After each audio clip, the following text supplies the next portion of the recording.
Estaba yo recordando, en el 1968 tenía 21 años y era el presidente de la Sociedad de Alumnos de la Escuela de Vida y Derecho, cuya sede estaba en el centro de la Ciudad de México. Entonces me tocó ser, ahora sí, líder estudiantil en el sentido de la palabra, no agitador, no activista, líder estudiantil democráticamente elegido por mi escuela. A mí fueron a pedirme que cerrara la escuela, no la cerré porque eso debería ser, como en todas partes, una decisión de los estudiantes, no nos los podían imponer por fuera.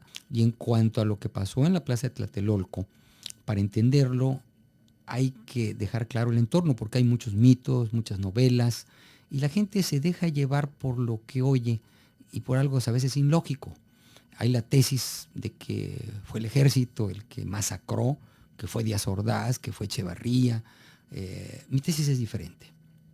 Y yo la voy a probar. En estos momentos te voy a decir por qué. Primero, ¿cómo se inicia ese movimiento? Ese movimiento se inicia el 26 de julio.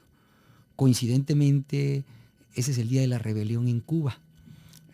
Hay un desorden en una secundaria en México y llaman a los granaderos, porque dicen que estaban haciendo desorden los muchachos. Llegan los granaderos y ya había ahí unos grupos que empiezan a apedrear a los granaderos, y hay quienes dicen, no me consta, que hasta tiros les dan a los granaderos. Los granaderos reprimen esas apedreadas que le estaban dando, golpean a algunos estudiantes, detienen a otros estudiantes, y pareciera como si algunos grupos ya estuvieran esperando eso. Hablan de que se golpearon a estudiantes y se forma un comité nacional de huelga que amenazan con huelga si no quitan al jefe de la policía. Entonces todos los grupos, y hay que dejar claro también, esto es algo conocido, eran grupos de izquierda. Algunos miembros del Partido Comunista, otros trotskistas. O sea, todas las pintas van con fotos del Che Guevara. Ahí están también situar quiénes son los que dominan ese Comité Nacional de Huelga, que teóricamente es para quitar al jefe de la policía. En el momento en que el gobierno dice, bueno, llegamos a un arreglo, quitamos al jefe de la policía, piden otras cosas. O sea, esa es una estrategia. Hacer peticiones al gobierno, y en el momento en que hacen peticiones al gobierno, y se cumplen esas peticiones, piden otras cosas. Y es un cuento de nunca acabar. Este movimiento quería también frenar las empresas, hacer una huelga general como en Francia, que hubo un movimiento parecido. De ahí tomaron algunas estrategias, pero no llegaron. El gobierno controlaba la CTM y todo eso, y no se prestó. Entonces este movimiento, en donde se estaba radicalizando, y esto es histórico también, no lo quieren decir muchos, la mayoría de los del Consejo Nacional de Huelga eran trotskistas, de los más violentos. Y venían las Olimpiadas. Entonces uno de los objetivos de ese movimiento era que no se celebraran las Olimpiadas que estaban para el 12 de octubre de 1968. El movimiento ya casi no jalaba. Entonces hay una técnica, y que también yo la digo en algunas publicaciones, que es la de crear víctimas para que el movimiento siga adelante, y esa es una de mis tesis. El 2 de octubre, y ahí viene lo que yo lo viví, un amigo mío que era trotskista de Veracruz y que era un activista, fue a visitarme cuando yo vivía en la Ciudad de México y me dijo, Luis, no vayas a un meeting que va a haber el 2 de octubre. Le dije, ¿por qué? Me dice, no te puedo decir más, pero no vayas. Yo no pensaba ir. Ahora que he platicado con algunos otros líderes, me han dicho que ellos tampoco fueron, que les dijeron, pero no se sabía qué iba a pasar. El gobierno también sabía que iba a pasar algo. Es más, montaron cámaras en algunas partes. Hay cámaras que filmaron lo que pasó. Hay algo que también muchos defensores que hablan de violación de los derechos humanos olvidan. El mitin del 2 de octubre se dio. O sea, no hubo represión al mitin, el mitin se dio. Pero como se sabía que iba a haber algo, el gobierno mandó al ejército para que rodeara la plaza y no hubiera, vamos a decir, provocadores. Se sabía que iba a haber provocaciones. El ejército estaba con walkie-talkies y todo, con cámaras para precisamente filmar. Viene el mitin, hablan los oradores, y coincidentemente y extrañamente los oradores hablan y se empiezan a retirar de la plaza inmediatamente.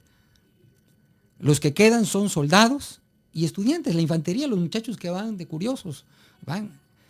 El mismo general que iba al mando de los cuerpos del ejército, Hernández Toledo, y esto es historia, ahí no estoy inventando, con un megáfono les decía, jóvenes, ya retírense, ya terminó esto. Cuando estaba diciendo eso, empiezan a disparar ametralladoras desde arriba de los edificios que estaban alrededor de la Plaza de las Tres Culturas. De los primeros en caer, y esto es historia, es el general Hernández Torero, con un tiro en la pierna y otro tiro en el tórax. Yo vi fotos de soldados cubriendo a una muchachita. ¿Por qué? Porque era una lluvia de balas desde arriba. Hay fotos también de los soldados disparando hacia las azoteas. Entonces, hay que dejar claro, primero, el mitin se termina. Segundo, los líderes se van. Tercero, viene de arriba el tiroteo que mata decenas de estudiantes, no cientos, decenas de estudiantes, y también cae como 21 soldados, caen heridos, y como 40 estudiantes o 50. Esos son los datos que ahí están, ¿no? Ahora, en lo que puede haber duda es quién fue el que ordenó esa matanza. Los de la izquierda dicen que fue Echevarría. Bueno, pues yo no creo que al secretario de Gobernación le convenía esa matanza porque no iba a haber Olimpiadas. Yo no creo que al presidente Díaz Ordaz le convenía esa matanza porque precisamente las Olimpiadas no iban a estar. Yo no sé cuál era la razón para ellos para matar estudiantes. Si ya el movimiento estaba terminándose y ya también pues ya casi no representaba un peligro. Entonces tenemos con que hay diferentes versiones. ¿Mi versión cuál es? Mi versión es que fueron los mismos radicales del Consejo Nacional de Huelga quienes, para darle vida al movimiento y para lograr que a raíz de esa matanza se cancelaran las Olimpiadas, provocaron esa matanza. Y esto no es un hecho único. Yo platiqué con Odosio Rabines, que fue héroe de la Internacional Socialista, después dejó de ser marxista, y cuando yo le platico, oiga, ¿qué opina el Tlatelolco? Dice, ahí utilizaron una técnica que Laurent Iberia, que era el jefe de la policía de Stalin, recomendaba, crear víctimas para darle vida al movimiento. Y hay otro ejemplo muy claro que se dio en México en 1990, diciembre del 94 o del 95 en Chiapas. Ahí están las fotos en un libro que yo publiqué, cómo mandaron a los indígenas con rifles de palo, atrás iban guerrilleros, atacaron los cuarteles, pusieron a los indígenas en la noche con rifles de palo y al contestar el ejército, pues mató a los indígenas, pero los pusieron ahí. Eso se llaman escudos humanos. Entonces, no es una técnica exclusiva. Entonces, mi tesis, basada en lo que yo viví, en lo que a mí me dijeron, es más, este muchacho, compañero mío, después de eso, renunció también al partido, a los trotskistas, porque me dijo, ellos fueron, me dice Luis. Ellos fueron, dice. Porque nos dijeron que iba a haber algo, pero no creímos. Es más, la palabra que él me dijo, yo me acuerdo que se me acordaba, dice, no creí que fueran tan cabrones. Así me lo dijo él. Y se sacrificaron a los muchachos. Esa es mi tesis. Yo no quiero que todos la crean. Es lo que yo viví y es lo lógico. Al gobierno no le convenía. Es como quien mató a la tía rica, pues al que le convenía, el que iba a hacer la herencia. Entonces, quienes provocaron, a mi juicio, y lo demuestro con hechos en algunos libros míos, como en el de ¿Por qué Chiapas?, que hablo también del 68 ahí, los que provocaron esto fueron los líderes, mismos líderes radicales, que eran líderes de izquierda.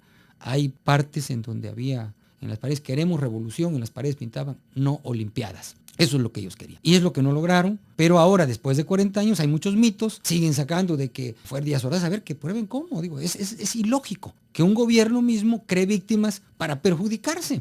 Esa es mi tesis.